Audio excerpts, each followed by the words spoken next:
नमस्कार, सुप्रभात। आज की वीडियो में मैं लेके आई हूँ देवनागरी लिपि से संबंधित तथा हिंदी के विकास से संबंधित महत्वपूर्ण प्रश्नों की श्रृंखला। पहला प्रश्न स्वर से संबंधित है। पहला प्रश्न है, हिंदी में स्वरों की संख्या कितनी है? हिंदी में स्वरों की संख्या 11 है। अ, आ, ई, उ, ऋ, ए, ऐ, ओ, औ 11 स्वर है। अगला प्रश्न है, अब लिपि से संबंधित प्रश्न है, हिंदी किस लिपि में लिखी जाती है? तो हिंदी भाषा देवनागरी लिपि में लिखी जाती है, बाएं से दाईं तरफ लिखी जाती है। अगला प्रश्न है, देवनागरी लिपि का विकास किस लिपि से हुआ है? देवनागरी लिपि का विकास ब्राह्मी लिपि से हुआ है। अगला प्रश्न भी देवनागरी लिपि से संबंधित है। देवनागरी लिपि में कौन कौन सी भाषाएं लिखी जाती हैं?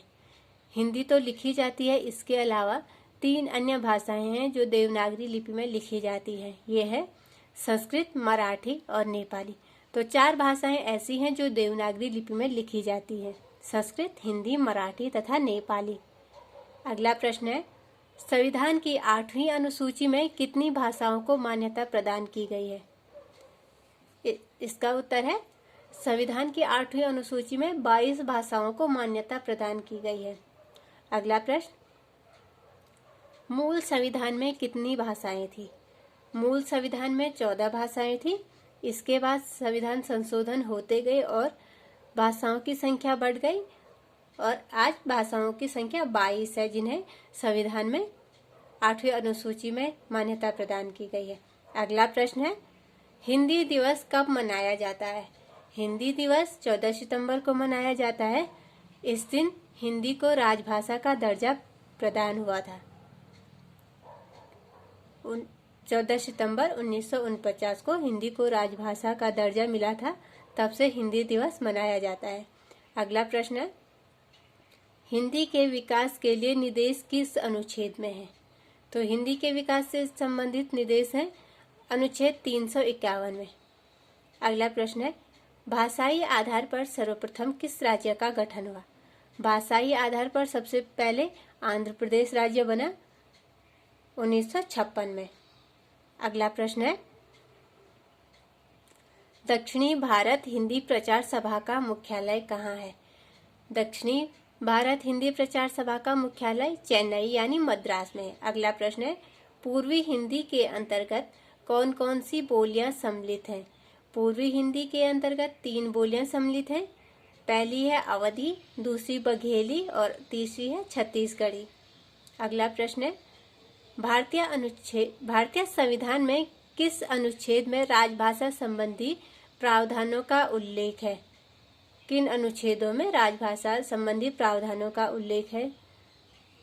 343 से 351 तक के अनुच्छेद राजभाषा संबंधी अनुच्छेद हैं। अगला प्रश्न है, भाषा के आधार पर भारतीय राज्यों की पुनः संरचना कब की गई? तो भाषा के आधार पर राज्य तो आंध्र प्रदेश बना और यह शुरू हुआ 1956 में। अगला प्रश्न नागरी प्रचारणी सभा से संबंधित है। ये हिंदी आंदोलन के समय पे संस्थाएं बनाई गई थी। नागरी प्रचारणी सभा से संबंधित पहला प्रश्न है, नागरी प्रचारणी सभा की स्थापना कब हुई? नागरी प्रचारणी सभा की स्थापना 1893 में हुई। अगला प्रश्न है, नागरी प्रचारणी सभा का मुख्यालय तथा संस्थापक लिखिए।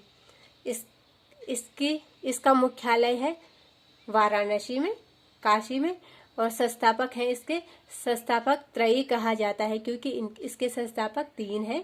पहले श्याम सुंदर दास, दूसरे राम नारायण मिश्र और अंतिम है शिव कुमार सिंह। तो प्रश्न में छांटने के लिए भी आ सकता है, इन तीनों में से एक नाम दिया होगा या इन तीनों के नाम दिए होंगे और चौथा अन्य नाम दिया होगा। प्रश्न किसी भी प्रकार से आ सकता है। अगला प्रश्न है, सर्वप्रथम हिंदी का उपभाषाओं व बोलियों में वर्गीकरण किसने प्रस्तुत किया? हिंदी भाषा को उपभाषाओं तथा बोलियों में जॉर्ज ग्रियर्सन ने 1889 में बांटा था।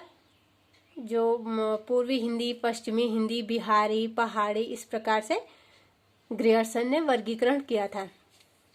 अगला प्रश्न है, पंचमाक्षर के बदले अनुस्वार का प्रयोग इसका सुझाव किसने दिया था? जो अंतिम वर्ण है 5 वर्गों के, उनके ऊपर अनुस्वार, इनको लिखने के बदले अनुस्वार का प्रयोग, यह सुझाव दिया था श्याम सुंदर दास ने। अंतिम प्रश्न है, दक्षिणी भारत हिंदी प्रचार सभा का मुख्यालय कहाँ पर स्थित है? तो यह चेन्नई है इसका उत्तर। धन्यवाद।